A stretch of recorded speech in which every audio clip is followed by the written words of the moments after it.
Hey guys, this video will have Resident Evil 7 spoilers, so heads up if you haven't beaten the game yet, crawl out from under that rock where you're living, finish the game, come back and watch this video. Alright, let's get started. Let me start off by saying I had a great time with Resident Evil 7. It brought back a lot of the aspects that made the original game so great while throwing in a new twist. Sure, it wasn't perfect, but it was a step in the right direction. While I was playing, some moments from the game really stood out to me, so here are my top 5 favorite moments from the game.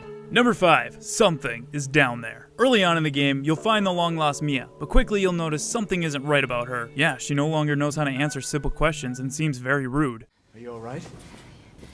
You shouldn't be here. What do you mean? You contacted me. No, I wouldn't.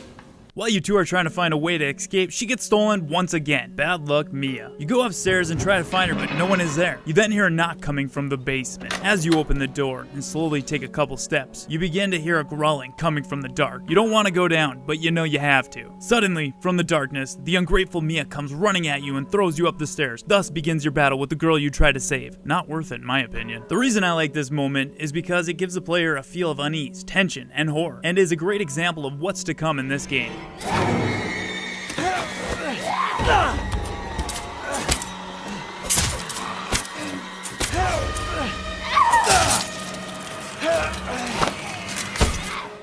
Number 4. This isn't your average bingo going grandma. The final twist in this game reveals that the so-called grandma that has no manners and doesn't know it's rude to stare is none other than the little girl, Eveline. The reason this is number 4 for me is because I seen it coming from a mile away, but still enjoyed the fact that Capcom put in the effort to offer 2 reveals in the game.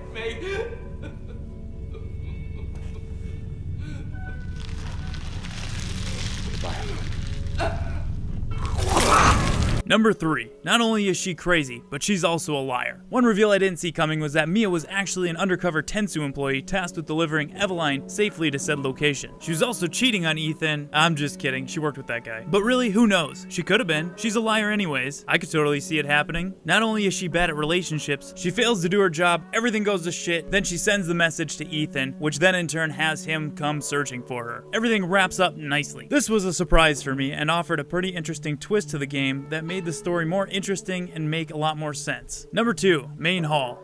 One thing I've always loved about classic Resident Evil games is the locations where they took place. As the series progressed, I feel like that aspect was replaced with faster paced storylines that kept the player progressing through different locations steadily. This took out the need for exploration and backtracking, which left for some very unmemorable locations. So when I first walked into the main hall and saw puzzles, locked doors, and scope of the room, I felt a sense of awe, something I hadn't experienced in a Resident Evil title in some time. The reason why this is number 2 is because locations are a big deal to me. I'd much rather focus on a smaller location that was much more detailed than an entire city that you're running through where everything looks the same. Example, Resident Evil 6. Yeah, you could say you ran through a city in Resident Evil 3, but they did that right. And number 1 is Chris Redfield. I'm just kidding. Drum roll, please.